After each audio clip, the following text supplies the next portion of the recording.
에스겔서 40장의 1절부터 4절까지의 말씀을 가지고 함께 말씀을 나누도록 하겠습니다. 제가 본문을 봉독해 올립니다.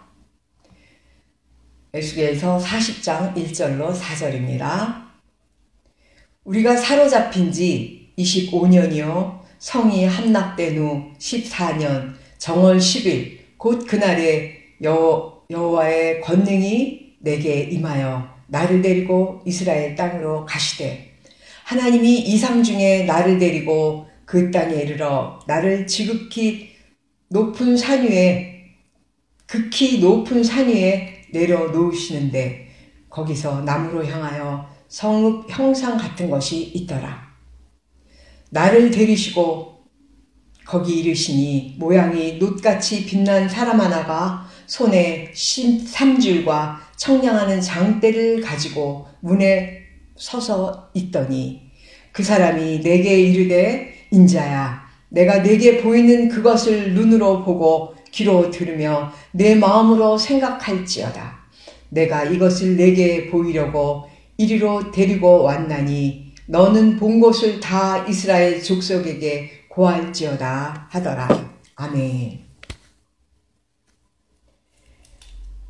우리가 왕정시대 때 대선지자들의 그 선지서를 보게 되면 예레미야 선지서나 이사야 선지서나 그리고 에스겔이나 다니엘 선지자들에게는 하나님께서 특별히 찾아가셔서 그들에게 하나님의 형상을 보여주시며 아니면 음성을 들려주시고 어떤 표적과 기적을 나타내시면서 그 선지자들에게 이제 파수꾼의 역할을 하라고 하시죠. 영적 파수꾼의 역할을 하라고 이제 하나님께서 그들을 부르십니다. 오늘 본문 40장 에스겔서 40장 말씀을 보게 되면 먼저 에스겔서 2장에서 하나님께서 에스겔 선지자를 부르시죠. 그러면서 셋째 하늘의 모습에 하나님과 그를 이제 보필하고 있는 그 그룹들과 그리고 그 많은 생물들 다 천사들이죠. 하나님을 이제 모시고 다니는 그 천사들의 모습과 소리들까지 들려주시면서 에스겔 선지자를 부르십니다. 그러면서 에스겔 선지자를 영적 파수꾼으로 부르시죠. 에스겔서 3장 16절부터 21절을 보게 되면 이제 인자야 7일 후에 여호와의 말씀이 내게 임하여 가라사대 인자야 내가 너를 이스라엘 족속의 파수꾼으로 세웠으니 너는 내 입의 말을 듣고 나를 대신하여 그들을 깨우치라고 하십니다.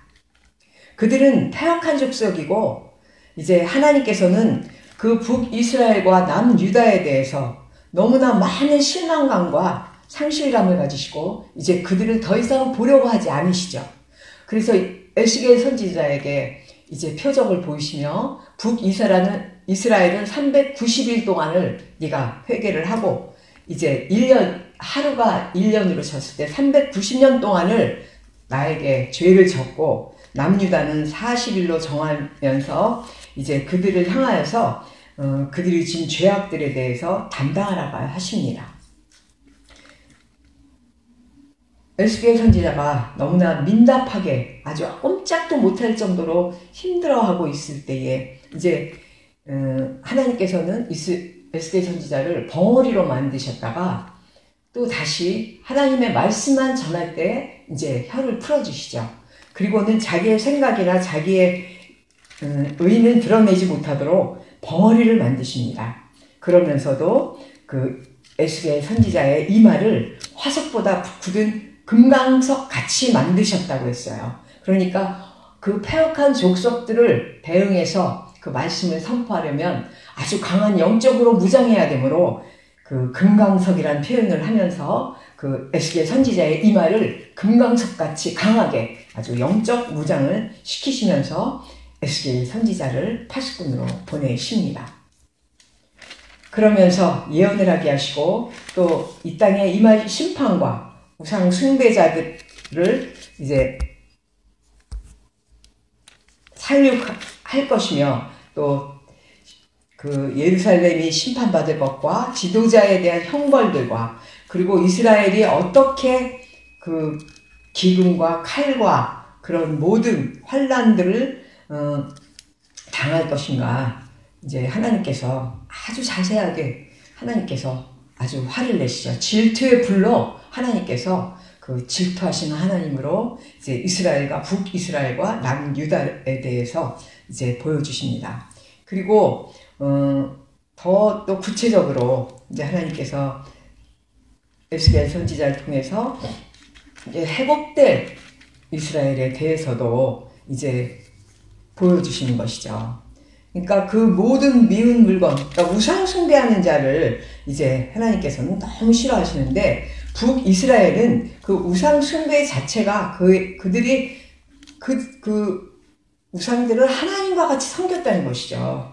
그러니 얼마나 하나님께서 그 질투의 하나님께서 얼마나 분노하셨으면 이제 흩어버리시겠다 하죠. 이제 북이스라엘은 아예 흩어버리십니다.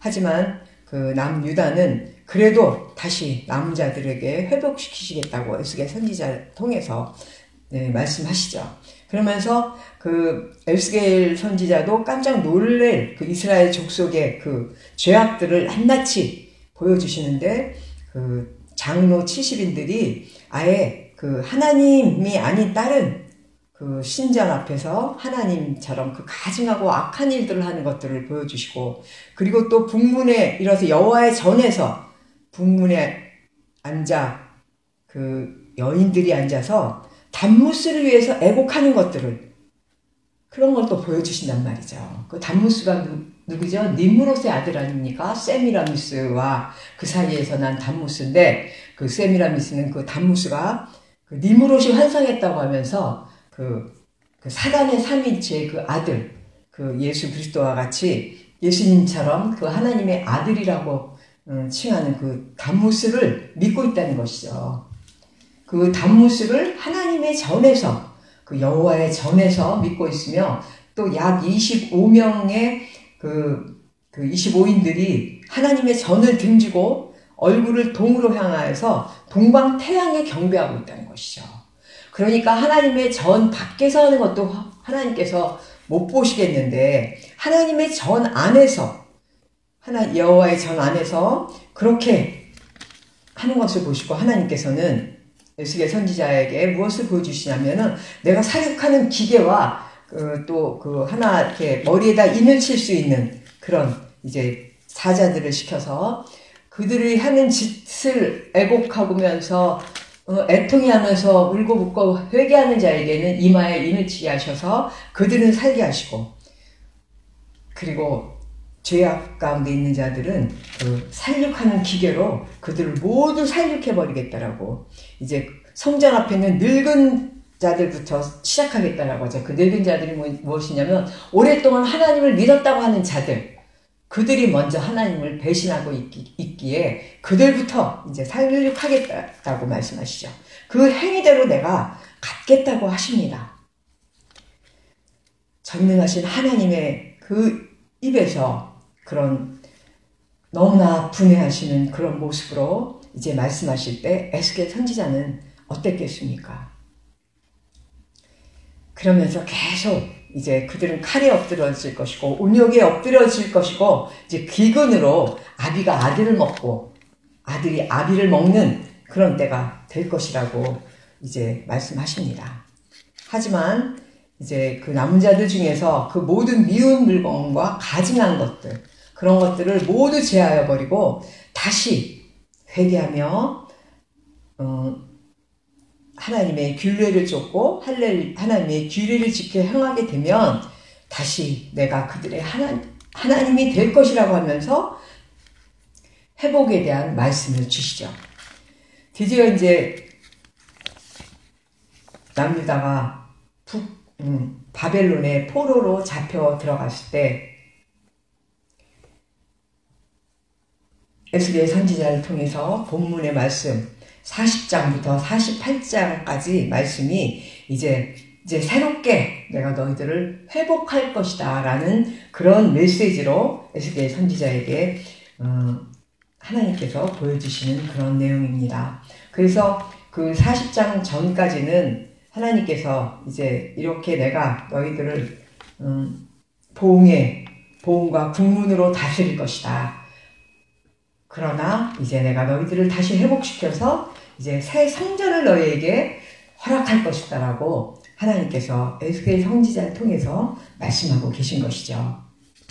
이제 본문을 보게 되면 우리가 사로잡힌 지 남유다죠. 남유다의 마지막 왕이 그 시드기야 왕이 사로잡혀 간 지 25년이요. 성이 함락된 후 시드기야 왕이 잡혀간 지가 14년 후죠. 성이 함락됐으니까 왕이 잡혀간 지 14년 후 정월 10일 곧 그날에 여호와의 권능이 내게 임하여 라고 말하고 있는데 이 정월 10일이 어떤 의미를 갖고 있나부터 우리가 한번 살펴보도록 하겠습니다. 그 첫째 달 열째 날 이제 한국말 우리나라 이제 한국어로는 첫째 달 열째 날이라고 표현하면 아주 1월 10일이라고 기록한 것보다 좀 의미가 더 새롭게 느껴집니다. 그 첫째 달 열째 날의 의미를 보게 되면 출애굽기 12장 2절로 14절에 이제 하나님께서 그 하나님의 정해진 시간표를 이스라엘 민족들에게 처음 주시죠. 출애굽한 이스라엘 민족들에게 그 하나님께서 정하신 시간표를 1월 1일이 시작되는 날을 알려주십니다.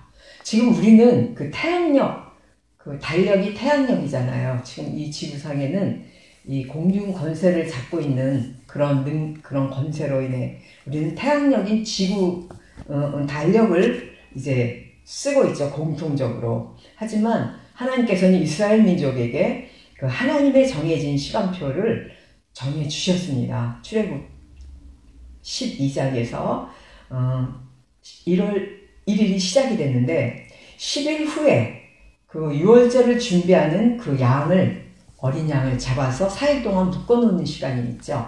그것이 바로 고난주간 아닙니까? 그 고난주간 동안 이제 그 4일 동안에 그 양이 흠이 없나 이제 잘 지켜보고 흠도 없고 깨끗한 양으로 4일 동안 준비시켜서 이제 1월 14일 날은 그 유월절이 이제 시작이 되죠.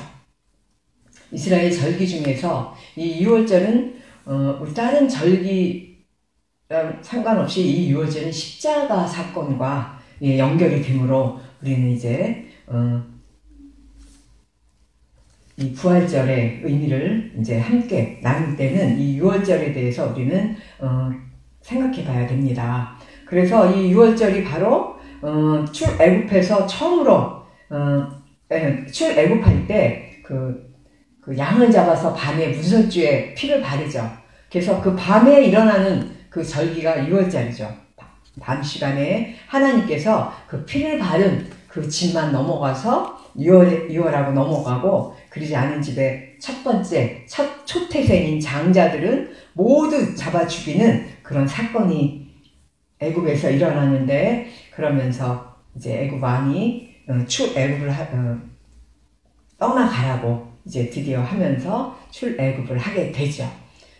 그 의미는 우리가 이 땅에서 주님을 만나서 십자가 사건을 통해서 우리의 죽었던 영혼이 다시 태어나며 이제 우리의 영의 시간이 시작되는 것과도 상관되는 것입니다. 그러므로 우리의 영의 시간이 이 땅의 시간과 상관이 없이 우리가 처음 하나님을 만나는 시간은 각자 다 다르지만 우리는 이미 영의 시간, 하나님의 정해진 시간표가 이제 우리에게는 흐르고 있다는 것이죠. 그리고 이제 두 번째 1월 10일이 또 아주 중요한 날이 또 구약에 또 기록되어 있죠.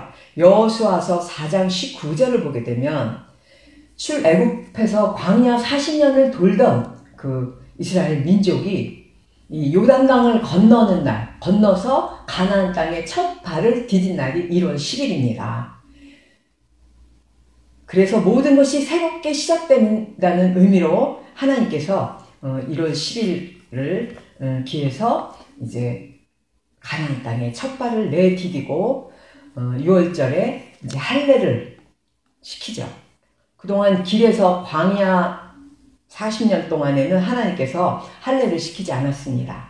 그러나 하나님께서 이제는 너희가 새롭게 시작한 시점에서 모두 할례, 나의 백성이라는 것을 이제 표적으로 남기기 위해서 그 표피를, 육체의 표피를 자르는 그런 할례식을 하게 되죠. 그래서 이스라엘 나라가 시작이 되는 그 시점이 바로 1월 10일입니다. 그리고 오늘 본문 에스겔 선지자를 부른 날이 1월 10일이라고 기록되어 있죠. 그래서 이 날은 새로운 성전, 너희가 하나님의 심판, 그러니까 바벨론 포로로 잡혀간 후에 이제 새롭게 세워질 새 성전을 내가 보여주겠다 하면서 새 성전을 보여준 날이 바로 1월 10일입니다. 이 의미는 우리는 물론 영적으로도 해석해야 되지만 이 성경 말씀에 기록되어 있는 날짜가 다 하나님이 정해주신 그 시간표의 날이라는 것이죠. 새 성전. 그러면 우리가 다시 죽었다가 이제 다시 예수님을 믿었다가 또 다시 실족해서 이 땅으로 떨어졌다가 다시 회복돼서 우리가 다시 천국 백성으로 가야 된다면 이 하나님의 시간표를 다시 잡아야 되죠. 그 의미는 내가 다시 영의 사람이 되어서 이 영의 시간표를 다시 잡아야 된다는 것입니다. 그것은 바로 이제 새롭게 세워질 내 안에 내가 새로운 성전으로 다시 세워지겠습니다 하는 하나님과 나와의 그 화목해 되는 그런 시간의 단계인 줄 믿습니다. 이제 다 이해하셨죠? 1월 10일의 의미를 이해하신 줄 믿습니다. 이제 에스겔서 40장 20절을 보게 됩니다. 아니 40장 2절을 보게 됩니다.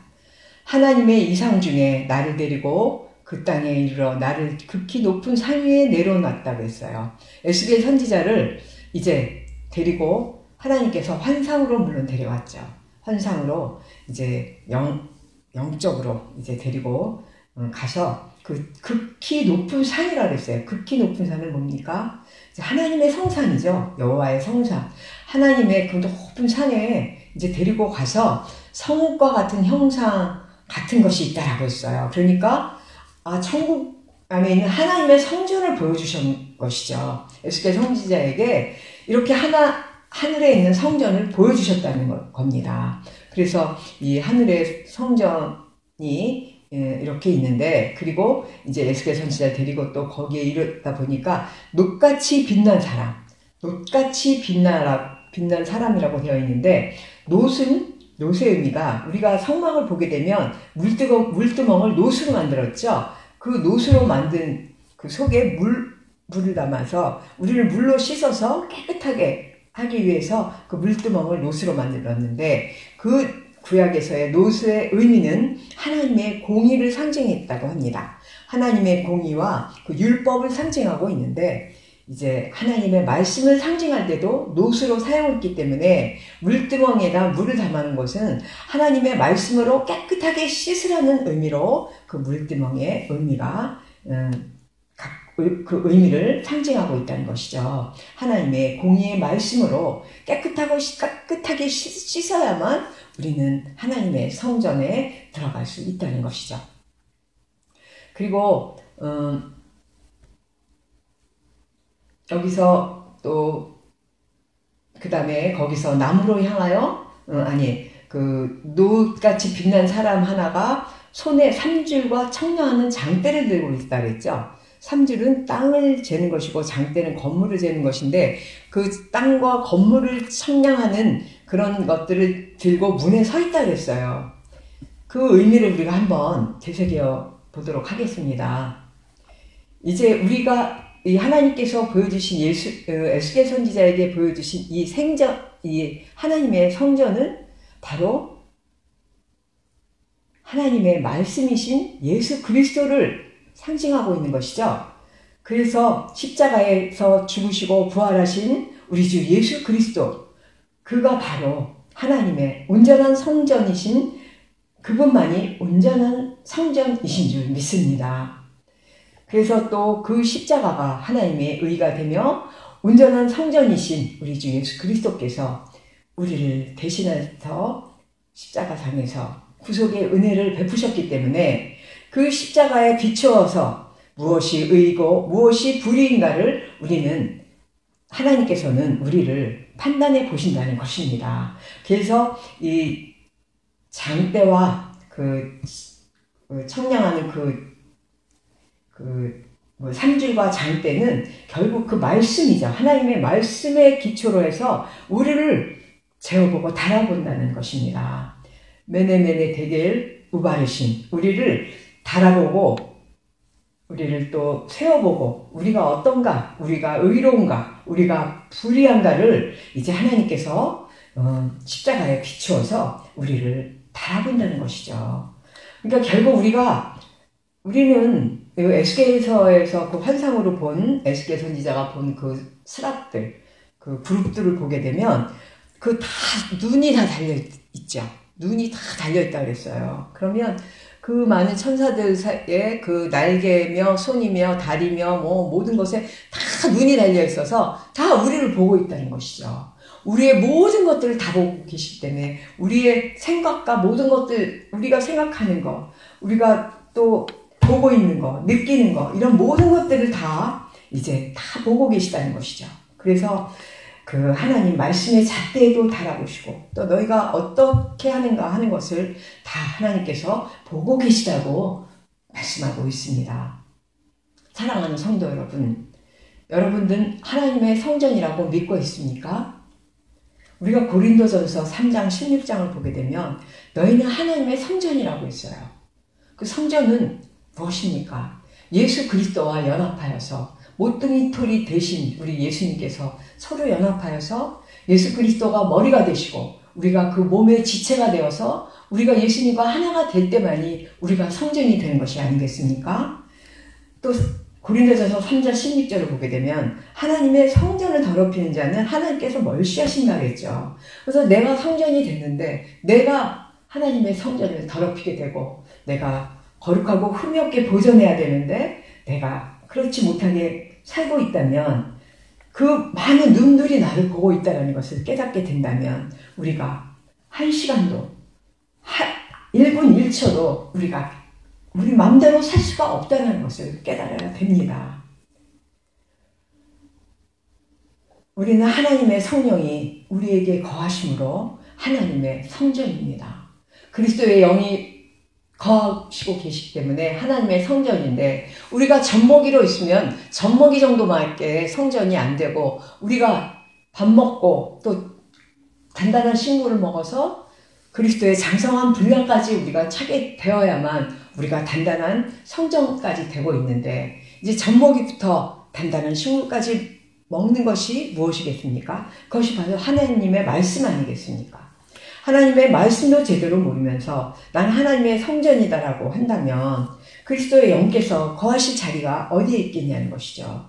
이제 내 안에 있는 그 악하고 더럽고 추악했던 그 육적 자아, 옛사람을 완전히 다 뽑아버리고 그 안에 그리스도의 말씀으로 가득 넘쳐날 때만이 내가 거룩한 성전이 될 것이고 내가 흠이 없는 성전이 되게 된다는 것입니다. 하나님께서 우리를 그 청량하는 잣대로 우리를 달아보신다는 거죠. 우리에게 공의의 믿음이 있는가? 십자가의 믿음이 있는가? 과연 부활절이라고 주님 부활하셨다고 기뻐하면서 주님만 부활하셨지 나는 부활하지 않은 것은 아닌가? 한번 우리는 내 자신을 이 말씀의 잣대에 달아봐야 됩니다. 하나님께서 이제 에스겔 선지자에게도 말씀하시죠. 장광고 그 깊이, 그러니까 그 넓이와 길이와 높이와 깊이까지 그 하나님께서 우리의 성전이 하나님의 성전이신 내가 그 넓이와 길이와 높이와 깊이까지 깊게 내가 말씀으로 채워져 있는가, 진정한 하나님의 성전이 되었는가를 이제 우리는 내 자신 스스로도 달아봐야 된다는 것이죠. 이 말씀이 얼마나 두렵고 떨리는지 모릅니다. 이 말씀으로 내가 얼마만큼 하나님의 성전으로 지어가고 있는가도 내가 스스로 나를 점검해봐야 되는 줄 믿습니다. 이제 4장을 4절을 보게 되면 그 사람이 내게 이르되 인자야 내가 내게 보이는 그것을 눈으로 보고 귀로 들으며 내 마음으로 생각할지어다. 내가 이것을 내게 보이려고 이리로 데리고 왔나니 너는 본 것을 다 이스라엘 족속에게 고할지어다 하더라. 영적 파수꾼으로 에스겔 선지자를 부르셨듯이 바로 저와 여러분도 하나님께서 영적 파수꾼으로 부르신 줄 믿습니다. 물론 나는 파수꾼 될 자격이 없어요 하고 나는 그냥 백성으로만 있어도 좋게요 하는 자는 또 하나님께서 백성으로만 남기셨는지 모르지만 그 백성 중에서도 뽑아서 이 말씀으로 준비되고 말씀으로 이제 가득 넘쳐나서 이 에스겔 선지자에게 하신 것처럼 너는 나를 눈으로 보았고 귀로 들었으며 네 마음 가운데 새겨진 것을 가서 전하라는 것이죠. 이제 내가 소경에서 말씀을 들음으로써 귀로 듣고 내 마음에 믿어 이제 의인이 됐는데 구원을 받게 됐는데 영적 소경이었던 그 소경에서 눈으로 보았을 때 해방이 되었고 귀머거리에서 이제 그 말씀을 들을 때 해방이 되었다면 내 입으로 이제 선포하여서 벙어리에서 해방돼야 되는 줄 믿습니다. 그리고 그것을 나가서 전할 때에 안진뱅이에서 이제 해방된다는 것이죠. 그렇다면 이것을 전하는 것이 무엇입니까? 파수꾼의 역할을 하는 것이 바로 그리스도의 증인의 삶이라는 것입니다. 우리가 창세기부터 계시록으로 이렇게 항상 나눠서 이제 말씀 교제를 할 때에 계시록의 11장에 두 증인의 삶을 살고 있는 시대에 우리가 살고 있다고 항상 말씀 교제를 통해서 우리는 알고 있죠. 그래서 우리는 이제 증인의 삶을 살아야 되는데 그 증인의 삶이 무엇인가? 이제 천국 백성으로만 남아있겠어요 하는 자는 저는 말씀 전도하지도 않고 아무것도 전하지 않겠어요 하는 것입니까? 그렇지 않죠. 천국 백성으로 산다 하더라도 나가서 말씀 예수 그리스도를 본 것과 내가 들은 것과 그리고 내 마음에 새겨진 것을 나가서 전하라는 것입니다. 그것이 바로 파수꾼의 역할이지 크든 작든 하나님께서 주신 그 분복만큼 그 믿음의 분량만큼 하나님께서 주신 그 능력의 분량만큼 나가서 전하면 된다는 것이죠. 그랬을 때 우리가 그리스도의 증인의 삶을 사는 것이지 그 들은 말씀을 그대로 갖고 있다면 그것이 증인의 삶을 사는 것이 아니라는 것입니다. 내 안에 그리스도의 영이 있다면 그 두 증인의 삶을 내가 살아야 되는 것이고 내가 그 증인의 역할을 할 수 있다는 것입니다. 천국에 계신 저 하늘에 계신 하나님과 우리 주님과 성령께서 이제 삼위일체 하나님께서 이 시간 나에게 작용하셔서 나에게 이 말씀을 선포하게 하셨고 이 말씀을 통해서 이제 하나님께서 택하여 보내주신 자들에게 이제 나에게 맡긴 자들에게 이 말씀을 선포해 나갈 때만이 내가 증인의 삶을 살게 되는 것이고 내가 파수꾼의 역할을 하고 있다는 것을 여러분들은 이 시간 마음 깊이 깨달아야 된다는 것이죠. 우리가 눈으로 보고 귀로 듣고 마음에 깨달아 알게 된 것을 입으로 전해야만 이제 그리스도께서 내 안에 계신 그 그리스도의 영께서 기뻐하시는 우리의 그런 삶에 된다라는 것입니다. 예수 그리스도의 그 십자가의 믿음을 가진 자로서 또한 부활의 생명을 가진 자로서 그냥 이대로 살고만 계실 것입니까? 나가서 전하실 것입니까? 성전이신 진정한 새 성전이신 우리 주 예수 그리스도와 연합된 자들은 하나님이 원하시는 척수대로 지어져 간다고 말씀하고 있는 것이죠. 이제 우리가 빌립보서 2장 13절을 한번 찾아보겠습니다. 빌립보서 2장 13절의 말씀을 보게 되면 너희 안에서 행하시는 이는 하나님이시니 자기의 기쁘신 뜻을 위하여 너희로 소원을 두고 행하게 하시나니 라고 했습니다. 이 말씀의 의미가 무엇입니까?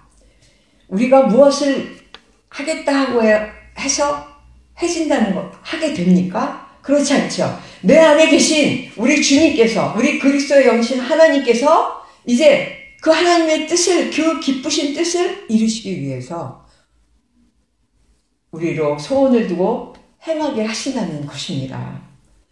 우리가 하나님을 무엇인가를 한다고 했을 때에 이제 그것이 하나님께서 기뻐하시고 하나님께서 하시는 일인가, 아니면 자기의 의대로 내가 하고 싶어서 내가 하고 싶은 일인가 하는 것을 우리는 한 번 더 깊이 하나님의 뜻을 구하고 또 하나님의 말씀의 잣대에 비춰봐서 그 모든 것이 하나님의 뜻을 이루는 일인가 한번 우리는 깨달아 봐야 되는 줄 믿습니다. 오늘 이제 하나님께서 주신 이 에스겔 선지자에게 주신 이 말씀이 저에게 주신 말씀이고 여러분에게 주신 말씀입니다. 하나님은 그 녹같이 하나님의 공의로 녹 같은 사람을 통해 우리를 측량하고 재고 있다라는 뜻은 그 하나님의 말씀의 잣대로 우리를 항상 지켜보시고 재고 계시다는 것을 우리는 깨달아야 됩니다. 그래서 하나님께서 나를 항상 보고 계시다는 것을 깨달을 때만이 이제 내가 진정한 하나님의 성전으로 지어간다고 이제 하나님께서 이 말씀을 통해서 이제 오늘 주신 메시지로 우리는 우리 십자가에서 죽으시고 나를 위해서 죽으셨다가 다시 음부에 내려가셨다가 우리를 대신해서 우리가 받아야만 되는 그 불지옥의 형벌을 주님께서 받으셨다가 이제 오늘 부활하셔서 우리도 같이 함께 이제 주님과 함께 죽었다가 우리가 함께 다시 태어난 부활하는 날입니다. 그 부활 생명은 바로 우리의 옛 육적 자아가 죽고 영으로 새로 거듭나는 이 십자가 사건으로 바로 이제 우리가 육의 신비 가운데 이 십자가 사건의 의미가 무엇인가 생각하며 오늘 이 부활절날 이제 내가 과연 영의 사람으로 부활했는가, 아직 나는 육의 사람인데 영의 사람처럼 흉내만 내고 있는 것이 아닌가 하며 내 자신을 점검을 해보며 이제 말씀의 잣대에 비추어보는 그런 각자 마음 가운데서 주님을 향해 이제 생각하는 그런 부활절이 되시길 주님의 이름으로 축원드립니다. 감사합니다. 다 같이 기도드리겠습니다. 거룩하신 하나님 감사드립니다. 오늘 이렇게 주님께서 주신 말씀을 통해서 에스겔 선지자에게 보여주신 이 새 성전의 모형이 저희에게 보여주신 새 성전의 모형이라고 믿고 이제 저희들이 새 성전으로 지어가고 있나 말씀의 잣대에 비추어서 이제 저희가 날마다 조금씩 변화되고 성숙해 나아갈 때에 주님 이제 새 성전으로 지어져 가게 되는 줄 믿습니다. 하나님께서 이 말씀의 잣대로 저희들 지켜보고 계시고 날마다 저희들을 향해 내가 거룩하니 너희도 거룩하라고 하신 그 말씀대로 저희들이 거룩하고 흠이 없게 저희의 영혼 몸이 보존될 수 있도록 주님 저희들을 지켜주시옵소서.